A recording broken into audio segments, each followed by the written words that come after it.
दोस्तों नमस्कार। बिहनिया संध्या से मैं कौशल तिवारी। सत्य, अहिंसा और धैर्य के सामने सत्ता कितनी भी ताकतवर हो, उसका नफरत, झूठ और अफवाह कभी नहीं जीत सकता। तीनों कृषि कानून प्रधानमंत्री नरेंद्र मोदी ने वापस लेने की घोषणा कर दी, लेकिन किसान अभी भी आंदोलनरत हैं। आप इसे किसानों का हट मान सकते हैं, लेकिन सच्चाई तो ये है कि जिस सत्ता ने तीनों कृषि कानून वापस लेने की घोषणा की, वह खुद भी यह मानने को तैयार नहीं है कि यह कानून गलत था।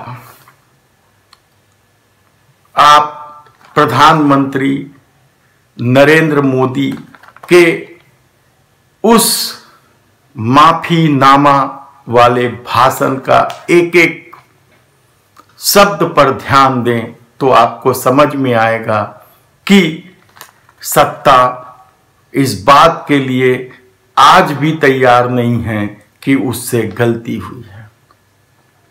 प्रधानमंत्री नरेंद्र मोदी ने कहा कि हम किसानों की भलाई चाहते थे, इसलिए ये तीनों कानून लाए। और कुछ किसान, कुछ, आप शब्दों पर गौर करिए, साल भर से आंदोलनरत हजारों किसान शामिल थे। 700 से अधिक किसान इस आंदोलन के दौरान मर गए, लेकिन प्रधानमंत्री के शब्द देखिए, कुछ किसान को वे नहीं समझा पाए, इसलिए आंदोलन वापस ले रहे हैं। शब्दों का खेल है, शब्दों का मायाजाल है।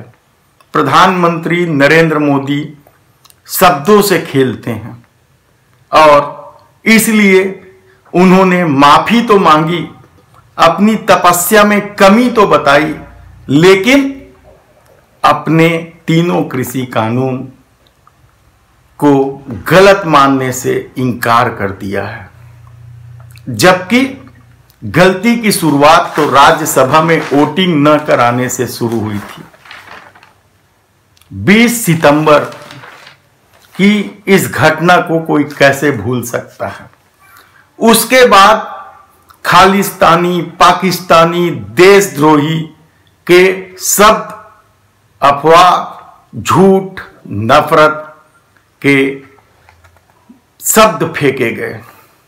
उसके बाद सड़कों पर गड्ढे खुदवा दिए गए, कीलें ठुकवा दी गई, पानी की बौछारें की गई और यहां तक कि भाजपा के एक मंत्री के बेटे ने किसानों को लखीमपुर में गाड़ी से भी कुचल दिया। हरियाणा के मुख्यमंत्री ने पेरलर संगठन खड़ा कर मुंहतोड़ जवाब देने की कोशिश करने की बात कही गई। और इन सब के बाद भी यदि इन तीनों कृषि कानून को प्रधानमंत्री सही मान रहे हैं, तो किसान आंदोलन कैसे वापस ले सकते हैं? यकीन मानिए, यदि चुनाव नहीं होता तो ये तीनों कृषि कानून वापस लेने की मंशा भी सत्ता के पास नहीं होती। लेकिन अहिंसक आंदोलन की अपनी ताकत है। भले ही कंगना रनौत और उन जैसे लोग आजादी को फीक बताते हैं, लेकिन यकीन मानिए, उन्हें ये बात कभी नहीं समझ में आएगी कि अहिंसक आंदोलन की ताकत क्या होती है, क्योंकि प्रधानमंत्री भी इस बात को मानने को तैयार नहीं है कि उनका कानून गलत है। सत्ता अपनी गलती कभी स्वीकार नहीं करती और शायद इसी का परिणाम है कि तीनों कृषि कानून वापस लेने की घोषणा के बाद भी किसान सड़कों पर हैं। बहुत सी बातें हैं। आप आज क्या कहा जाए, किसे बधाई दी जाए, किसके लिए राहत की खबर है, यह सत्ता या लोग खुद तय करें। भाजपा वाले सोच रहे होंगे कि ये राहत की खबर है। कम से कम जिस पंजाब में वे घुस नहीं पा रहे थे, खड़ा नहीं हो पा रहे थे, वहां चुनाव तो लड़ लेंगे। जिस पश्चिम उत्तर प्रदेश में उनकी बोलती बंद थी, अब वे बोल तो पाएंगे। लेकिन सुखद स्थिति किसानों की आज भी नहीं है। जब तक एमएसपी पर यानी न्यूनतम समर्थन मूल्य पर, मिनिमम सपोर्ट प्राइस पर खरीदी की गारंटी का कानून न हो, तब तक किसानों के सामने सुखद स्थिति की बात ही बेमानी है। ऐसे में अब देखना है कि प्रधानमंत्री नरेंद्र मोदी तीनों कृषि कानून वापस लेकर भाजपा को किस तरीके से ऑक्सीजन देते। आज सिर्फ यह कविता, जहरीली हो गई है दिल्ली, शायद देश भी।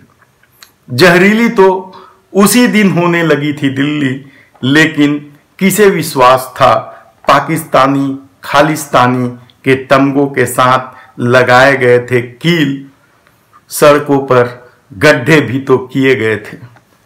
700 किसान भी मारे गए, लेकिन सत्ता कभी हत्यारी नहीं होती। इसलिए नोटबंदी से लेकर जीएसटी में मरते लोग भी मजाक बनते गए।